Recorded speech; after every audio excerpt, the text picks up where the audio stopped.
Hey, what's up everyone? Today I'm talking about Home Alone 4. Now, a lot of you might not even have realized there was a Home Alone 4. It's currently, at least in the US, not on Disney Plus, but it did happen. It happened as part of the Wonderful World of Disney. It was a TV movie. So today I want to talk about it. Does it live up to the first three Home Alone films or the first two Home Alone films? The quick answer is no. Not at all. This is Home Alone 4. Ooh. Home Alone 4 takes the franchise back to the McAllisters. Sure, if we want to pretend that's Kevin, whatever. In this film, the McAllister parents, they have broken up, they're getting a divorce, and Merry Christmas! That's how our Christmas movie begins. The dad is infatuated with another woman, so he moves in with her, and Kevin sneaks his way into staying with them for the holidays, and it turns out this is a smart house. It's a letdown. But before Kevin can get settled in, Marv is back. Looking a lot like French Stewart this time, and he's not with Harry though, he's with his wife Vera. Now remember in the first movie how Marv wanted to be the wet bandits and steal, and then in the second movie it was the sticky bandits and steal. This time he wants to kidnap children. That's how his career has gone, and hold them for ransom. Whew, this franchise. You know, the funny thing about this plot is that, yeah, if you wanted to go with the parents getting a divorce and now Marv wants to kidnap children, there is a pivot that could make sense in a way. You know, the parents maybe I don't know if it would have been hilarious, but okay, maybe they blame each other for losing their kid twice in this franchise. And so it's like, it's your fault. No, it's your fault. You know, and maybe that could have led to the reason why they're getting separated. But no, it's just the dad. He likes this new woman now. She's rich.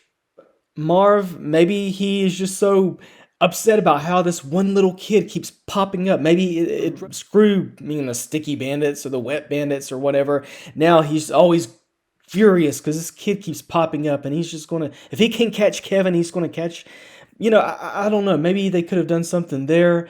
Maybe, but no, it's just he's going to start holding kids for ransom because even though he is able to sneak into this expensive woman's house umpteen times, as he does in this movie, no, that's too easy. Even though he has all these opportunities to steal all this gadgetry and all this stuff, get away with it, no problem. Nah, he's just going to hold kids for ransom, apparently. He's going to kidnap a member of the royal family. And that's actually something I forgot to mention.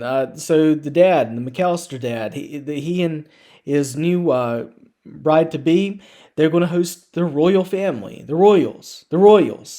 If I say it maybe 100,000 more times, I'll say it half as many times as this movie does. They keep it very vague. You just need to know. They are hosting the royals. But look, this movie, Home Alone 4, it was clearly meant to set up a TV series that never happened. It looks like a TV show. It feels like a slapstick TV show. This film has hardly anything. It's a sequel in name only. And speaking of that name, even that alone, you watch the movie, and the movie is called Home Alone 4. If you look at the DVD box, it's called Home Alone Taking Back the House.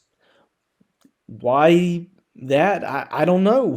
I don't know why. The film just feels so quickly put together with little regard to the first two movies. The little boy, he's no Macaulay Culkin by any means. And I know most child actors are not. I don't want to be mean about a kid actor, so I'm just going to leave it at that. He's not Macaulay Culkin here. The rest of the family, you're not going to see the big family. You're not going to see Uncle Frank here. It's just Kevin, his two of his siblings, and the parents. And again, these actors here, they just don't have the magic of that cast in the first two films. As for the burglars, I'll give French Stewart a little credit here. I feel like he and Missy Pyle are doing their best as the burglars this time around. French Stewart is Marv.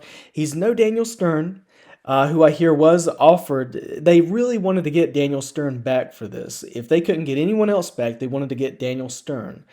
And Daniel Stern reportedly laughed at the script. I mean, not in the way he should have. Like, he was like, "No way am I doing this." So they got French Stewart, and I think French Stewart, he is giving it his best here. He's not going to win any awards, but he really tries.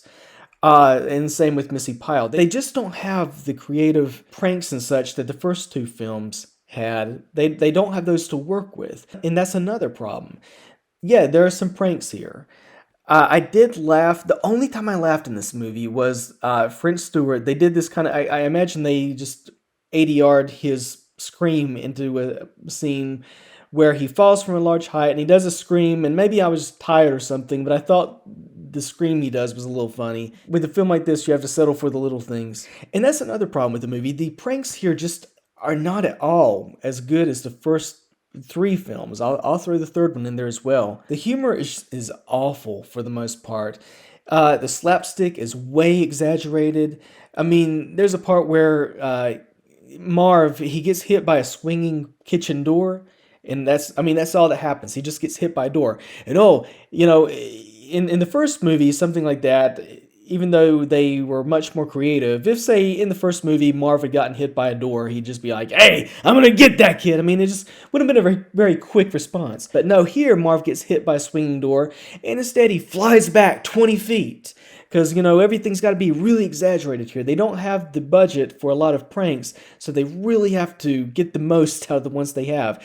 Someone gets blasted with water. It can't just show them being blasted away, and maybe they say something angry, and, oh, I'm going to get that kid. No, instead we have to keep cutting back to them, just, whoa, they're slipping up in the water, whoa! And we cut back to them a few times, because we got to get the most out of each prank due to our budget. And that, taking it back to this being a smart house. I should add this came out in 2002, so in 2021 it's not really impressive that all the smart house does is just door open, the door opens, window shut, the window shuts. That's the extent really of this smart house. The movie is shot very low budget. Whenever something energetic is happening, it looks like they strapped a GoPro to a dog and just sent him into the room to film whatever he could. The musical score, you're not going to find John Williams here. The thing about it, I don't think the musical score is that bad. It's just so overpowering. I mean, whenever something happens, if it's comedic, then, we got to crank that baby up to 50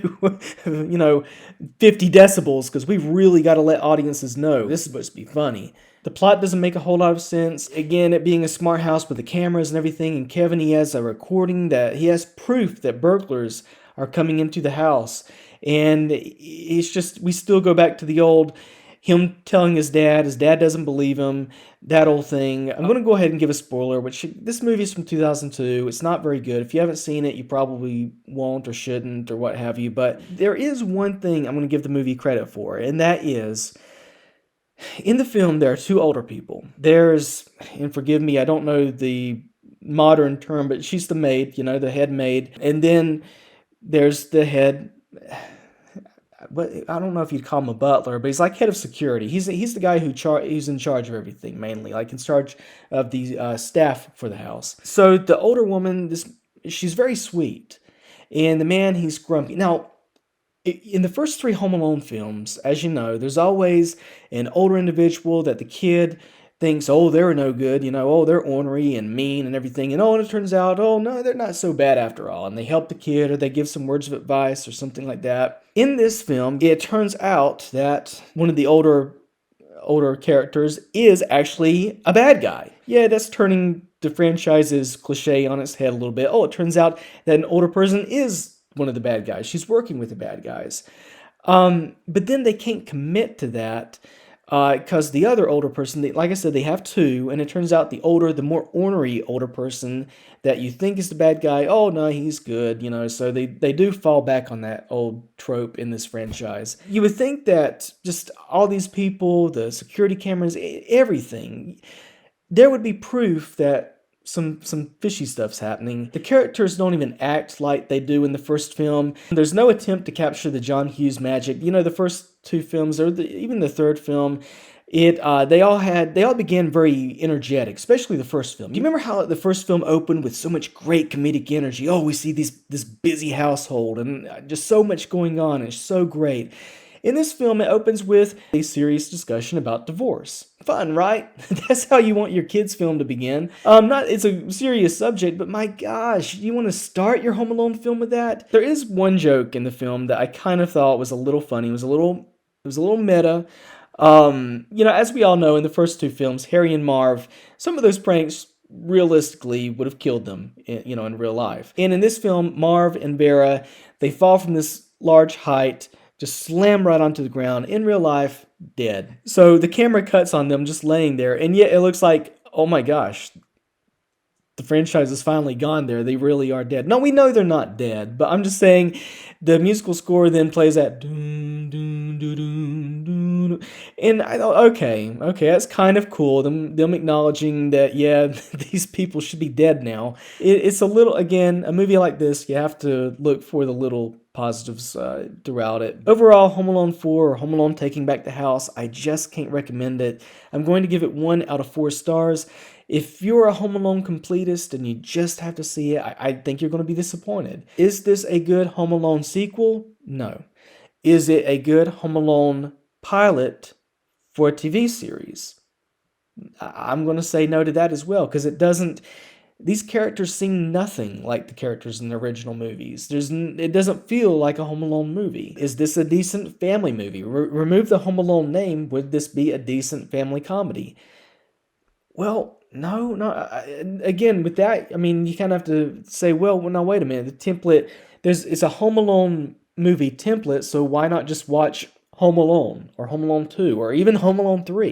If you have 3 similar better movies than this one, just watch those 3 similar better movies. I just didn't care for the movie very much at all. So those are my thoughts on Home Alone 4. What did you think? Let me know in the comments below. Please like my video, subscribe to my channel, follow me on Twitter, link in the description. Until next time, this has been Josh with Movies Please. Thanks for watching.